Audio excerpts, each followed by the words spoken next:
Here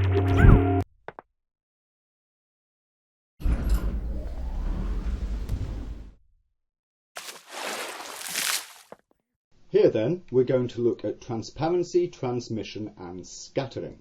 What we've seen so far in diffuse and specular is obviously reflectance. Light hits a surface and it bounces back off it, much like bouncing tennis balls off a wall. Of course, light does not have to bounce off the surface, it can also penetrate and travel through the surface. The most common way that we're used to seeing this is with transparency or transmission, so called because of course light is transmitting its way through the surface. Having that gives us a surface or an object which is transparent. We can see light through it. Pretty simple and obvious, but not the complete story. The missing parts of the story come in the fact that transparent objects very, very rarely just transmit all light through them. Light is basically energy, and as it travels through something solid, some of that energy gets lost. Or, another way of saying it, some of that light gets absorbed by the material. Of course, some of this we've already seen in diffuse reflection. Some of the light is absorbed by the surface and other light is reflected back, and that's how we get the colour. And we get exactly the same thing going on in transparent materials. If they are thick enough, eventually at some point of penetration, the light travelling through them will be absorbed. A great example, of course, is what we have going on underwater, right? What we see when we go beneath the surface of the ocean. Obviously, water is transparent, light passes through it, but of course as you go deeper and deeper and deeper into the ocean, it gets darker and darker. You go down in the deep ocean and it pretty much goes pitch black. The reason why? Well, because the energy of the light is absorbed by the water.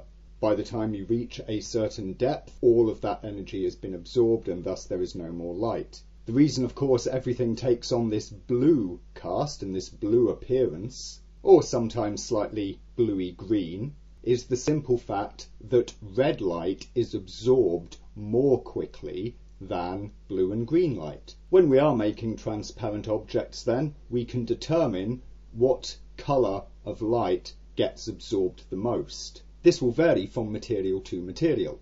Just in the same way as different coloured materials give us different coloured diffuse reflections. They absorb different wavelengths of light. So can transparent materials. Those that transmit white light, of course, come out nice and clear, like glass, or at least like pure clear glass. But we can always set colours which, of course, will tint their transmission. So in this case, where I'm setting the transmittance to red, that means that the material is transmitting red light whilst of course absorbing blue and green. You can think of it in terms of the values here, so of course I've got green and blue both at 0, so that means that green and blue light has 0 transmittance in this material. Of course, the other thing that you do to define transparent materials is to set their distance, how quickly light is absorbed. So here, with a large transmittance distance on a relatively small object, we get a nice clear object, but as we bring that down to a much smaller distance, then we can see that it rapidly starts to turn black. Why? Of course, because as light is now travelling into the object beyond that small distance, it is becoming fully absorbed, so it never comes out the other side. Of course, thin areas that are close to or smaller than the absorption distance or the transmittance distance still give us the expected transmission amount like this. Something else that we commonly see with, of course, transparent materials is the refraction index when light travels through an object, or when it passes from one medium to another, or more correctly from one area of density to another. It bends, it refracts, its path changes. Of course, lower refractive indices give less, or in the case of a refractive index of 1, give no refraction whatsoever, no bending of the light, and as the refractive index increases, then light is bent ever more strongly. The exact refractive index will vary from material to material, of course, and we'll see more about those details a little later. One thing I will mention at this point, which will come up again, is that it's not only transparent objects that have refraction. We commonly think of it in this term because it's the bending of light through things. So of course we see like this stripe against the background there, and we can see it bent in this fellow's nose or whatever that is that he has there. That's how we generally think of refraction. But refracted light is really the light that passes into a material rather than being reflected off of that material. In the case when we were talking about diffuse and we were talking about how some wavelengths of light are absorbed, those which are absorbed are refracted.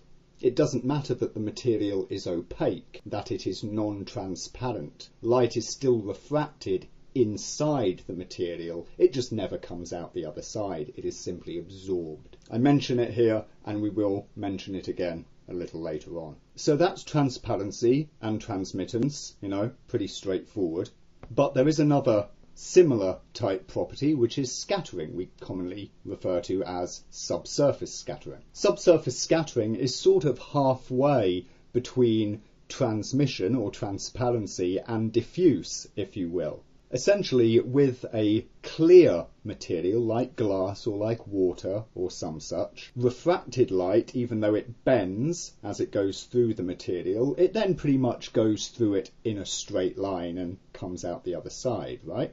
Subsurface scattering is very similar, except rather than the light passing straight through in a nice straight line, it scatters. So if you remember the graphic of diffuse reflection, light strikes a surface and then you get this sort of spray of light coming off the surface. Subsurface scattering is really just light going into a surface and then you get this spray happening inside the surface. Of course, just like transparent surfaces, this refracted light, this pass-through light can be absorbed, so some colours will transmit through, others will not, or rather they'll transmit shorter distances, and that gives us these subsurface scattering type effects that we are quite used to seeing. There are two terms that you will often see used in reference to subsurface scattering. These are forward scattering and backward scattering. Simply put, it looks like this. So, here's a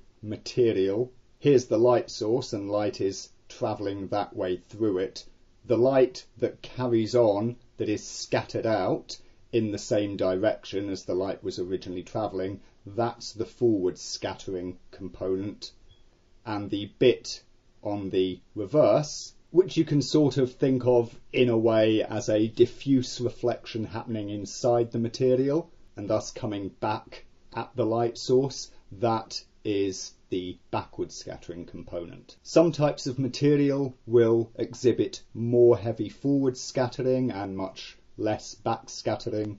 Other materials will have very heavy back scattering and very light forward scattering. Some might be even, they scatter both ways evenly, in which case you get this middle isotropic scattering. Again, it's kind of like a measure of how transparent or translucent the material is. The more transmissive it is, the more it's given to just letting light pass through it, or the thinner of substance, if you will, the more it will exhibit forward scattering and the less it will exhibit back scattering. Conversely, materials that are more solid, if you will show more of the back scattering and much weaker forward scattering. Something like glass or water, which we take to be nice and transparent, those effectively are taking lots of forward transmission, but without scattering because they're clear. They're not scattering the light. When it does come to scattering materials like gels, again,